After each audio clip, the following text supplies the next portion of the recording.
কিন্তু সেই বন্ধুরাই যখন আমাকে নিয়ে গিয়ে বিবস্ত্র করার চেষ্টা করেছিল, প্রয়াস চালিয়েছিল, তাহলে তাদেরকে আমি কি পর্যায়ে ফেলবো? এই তথাকথিত সমাজের অনেক ছক ভেঙে ফেলেছি এবং সেই না পাওয়াগুলোকে যখন পেয়েছি সেটাই হয়তো আমার জিত। অ্যাকচুয়ালি সমাজ আমাকে সেটা বুঝিয়ে দিয়েছিল যে তুমি আর পাঁচজনের থেকে আলাদা। যা আমি লড়াই করে আমি জিতছি দিনে দিনে, অল্প অল্প করে, একটু একটু সময় ধরে, যেগুলো আমার লড়াই, আমার জেতা একটু একটু করে, তো সেই জেতাগুলোই তো আমার একটু একটু জীবনের এগিয়ে যাওয়া।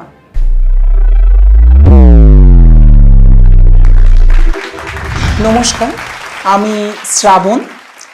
আজ আমি এই ভিটটক প্ল্যাটফর্মে এসেছি নিজের জীবনের কিছু গল্প বলতে, এবং সবার প্রথমে এই ভিটটক্সকে জানাচ্ছি অসংখ্য অসংখ্য ধন্যবাদ আমাকে এখানে আমন্ত্রণ জানানোর জন্য এবং আমার গল্প এই প্ল্যাটফর্মে প্রত্যেকটা মানুষের কাছে তুলে ধরবার জন্য। আজ আমি যেই গল্পগুলো বলতে এসেছি সেগুলো হয়তো একটু আলাদা, কারণ আমার মনে হয় আমি হয়তো এই তথাকথিত সমাজের অনেক ছক ভেঙে ফেলেছি এবং সেই না পাওয়াগুলোকে যখন পেয়েছি সেটাই হয়তো আমার জিত। সেই জেতার গল্পগুলোই আজকে আমি বলছি। আমার বড় হয়ে ওঠা এই কলকাতা শহরেই, এই কলকাতাতেই আমি বড় হয়ে উঠেছি। আর পাঁচটা মানুষের মতন আমার দৈনিক জীবন ছিল, কিন্তু কি বলবো, আর পাঁচটা মানুষকে যখন আমি দেখতাম আমি নিজেকে একটু আলাদাই দেখতাম। অ্যাকচুয়ালি সমাজ আমাকে সেটা বুঝিয়ে দিয়েছিল যে তুমি আর পাঁচজনের থেকে আলাদা। তো সেই কারণে নিজেকে সবসময় ভাবতাম যে আমি, ওরও তো হাত আছে, ওরও তো পা আছে, ও তো মানুষ, তাহলে আমার কোথায় দোষ? জানি না, এর উত্তর আমার কাছে আজও নেই। হয়তো আমার মনের ভেতর যে নারীত্ব বাস করে বা বাসা বেঁধে আমি জন্মেছি, হয়তো এটাই তথাকথিত সমাজের কাছে বড় অপরাধ। আমি বড় অপরাধ করেছি। তো আমার এই অপরাধ তো কেউ কখনো বুঝলো না বা বোঝবার চেষ্টা করেনি। তো সে কারণে নিজের লড়াইটা নিজেই চালিয়ে গেছি অনেক ক্ষেত্রে। আমাকে অনেকে বলেন যে তোমাকে দেখে তো মনে হয় না যে তুমি এমন। আমি জানি না আমি কেমন, তবুও তাদের কথায় তুমি এমন। তুমি কেন বলো তোমার কথাগুলো, তোমার দুঃখগুলো তুমি কেন বলো? তোমাকে দেখে তো মনে হয় না। আচ্ছা, আপনারা বলুন তো, আমি কেন বলবো না? কেন বলবো না আমি? আমার এই আর পাঁচজন যা পাচ্ছে, আমি যখন সেগুলো পাইনি, যা আমি লড়াই করে আমি জিতছি দিনে দিনে, অল্প অল্প করে, একটু একটু সময় ধরে, যেগুলো আমার লড়াই, আমার জেতা একটু একটু করে, তো সেই জেতাগুলোই তো আমার একটু একটু জীবনের এগিয়ে যাওয়া। তো কেন আমি সেই কথাগুলো কাউকে বলবো না? আর সর্বোপরি বলি, সবার আগে আমি তো নিজেই নিজেকে মেনে নিয়েছি, এবং নিজেই নিজেকে সম্মান দিয়েছি। তাহলে আমার নিজের এই সম্মানটা আমি কেন আর পাঁচজনের কাছে বলতে পারবো না? জানি না আমি কেন তারা আমাকে বলতো বা বলেছে বা বলে, তুমি কেন বলো তোমার এই কথাগুলো? আমি মনে মনে ভাবি, আমি তো একটা ফুল হয়েও জন্মাতে পারতাম, যা পূজার কাজে লাগতো বা বিয়ের সজ্জাতে লাগতো বা মৃত মানুষের শরীরে লাগতো। আমি তো ফুল হয়ে জন্মাইনি, বা পাখি হয়ে জন্মাতে পারতাম। পাখি হয়েও তো আমি জন্মাইনি। মুক্ত আকাশে উঠতে পারতাম। হয়েছি মনুষ্য হয়ে, মনুষ্য জন্ম আমার হয়েছে, এবং জন্মের সাথে সাথে শরীরে বাসা নিয়ে জন্মেছি নারীত্ব, যা কখনো প্রকাশ করতে পারছি না বাইরের আর কাউকে। তো কি করব? এই লড়াইগুলো তো একা আমার লড়াই। তো লড়াইয়ের সাথে সাথে জীবনের অনেক উত্থানও দেখেছি এবং পতনও দেখেছি, এবং আমি ভগবানকে অসংখ্য ধন্যবাদ জানাই যে আমাকে এটা বানিয়েছেন, আমাকে এমন তৈরি করেছেন। না হলে তো আমি বুঝতে পারতাম না, আমার আশেপাশের এই মুখোশগুলোকে আমি চিনতে পারতাম না। আমি কিন্তু ছোটবেলায়, আমাদের সময় যখন আমরা ছোটবেলায়, খুব একটা খেলা ছিল, বা অনেক ফেরিওয়ালাকে দেখতাম তারা মুখোশ বিক্রি করতো, মুখোশ বিক্রি করে তারা বাচ্চারা অনেক খেলতো, আমার অনেক পারিপার্শ্বিক অনেক বন্ধু বান্ধবও খেলতো সেই মুখোশ নিয়ে। আমি কিন্তু সেই মুখোশ জিনিসটা কোনোদিন পছন্দ করতাম না। আমি আয়নার সামনে দাঁড়িয়ে বলতাম আমি কেন মুখোশ পরবো, ওরা খেলছে খেলুক, আমি তো নিজের মতন, আমি যা আমি তা, মুখোশ পরে আমি কখনো থাকবো না। কিন্তু অন্য পরিবর্তী অন্য অপোজিট মানুষদেরকে আমি মুখোশ পরে অনেক ভালো কিছু সেজে থাকতে আমি দেখেছি, কিন্তু আমার এই লড়াইয়ে তাদের মুখোশগুলো খুলে গেছে। এটা আমার জিত, আমি মনে করি আমার জিত, আমার অন্তরের জিত, আমার ঈশ্বরের আশীর্বাদ। এই লড়াইয়ের সাথে সাথে এবার চলে আসি আমার স্কুল জীবনে। স্কুল জীবনটাই তো একটা, শৈশব থেকে যখন ধীরে ধীরে বড় হচ্ছি স্কুল জীবনে আসা, স্কুল জীবনে দেখেছি আমার পারিপার্শ্বিক, আমার না খুব একটা বন্ধু ছিল না, বন্ধু আমার ছিল না, আমার বন্ধু খুব কম ছিল, নেই বললেই চলে। গোনা গুনতে হয়তো দুজন আমার বন্ধু বা একজনই আমার বন্ধু, আমারই হয়তো সমগোত্রীয়, তারা আমারই মতন।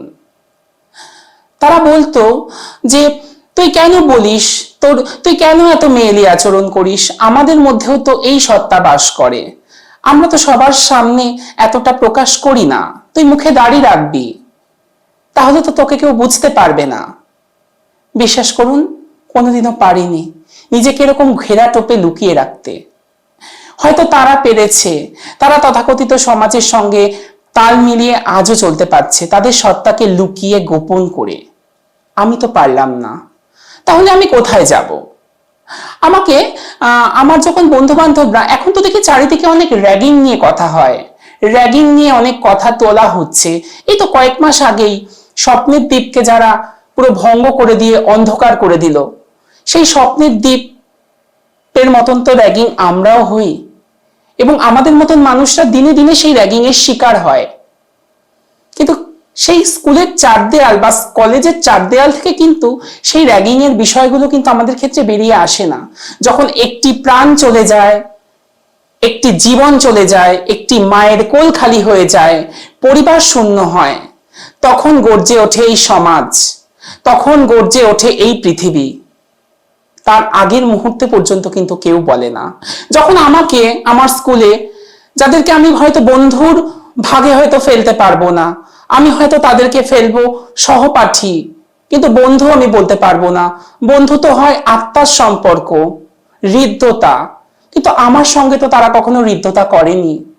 যখন তারা আমাকে 3 তলায় তুলে নিয়ে গিয়ে আমার শরীরের ভেতর কি আছে তারা বিবস্ত্র করার চেষ্টা করেছিল, তখন আমি বুঝতে পেরেছিলাম আমি কতটা সংকটের মধ্যে রয়েছি। আর আমার সমগোত্রীয় যারা রয়েছিল, আমারই বন্ধু যেই দুজন, তারাও কিন্তু সেদিন আমার পাশে আসেনি। তারা দেখছে আমাকে বিবস্ত্র করার চেষ্টা করা হচ্ছে, আমার বক্ষে কি আছে, আমার মেয়েলি আচরণ, আমার শরীরটা কি মেয়েদের মতন। তাদের কাছে আসলে বিষয়টা কি জানেন তো, এই মনের দামটা কেউ কোনোদিন দেয়নি। তোমার শরীরের ভেতর কি আছে, তোমার শরীরের মধ্যে কি বাস করছে, এটাই সবার বেশি জানার উৎসাহ, কিন্তু তোমার মনে কি বাস করছে সেটা কেউ জানতে চায়নি কখনো।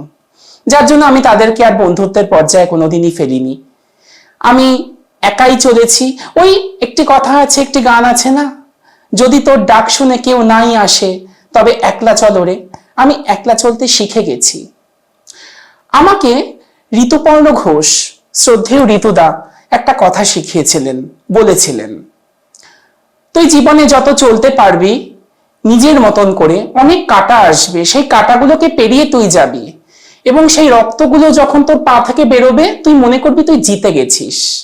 সেই কথাটা আজ হয়তো সেই মানুষটাই পৃথিবীতে নেই, আজ কিন্তু তার কথাটা সত্যি আমি মনে রেখেই জীবনে চলছি।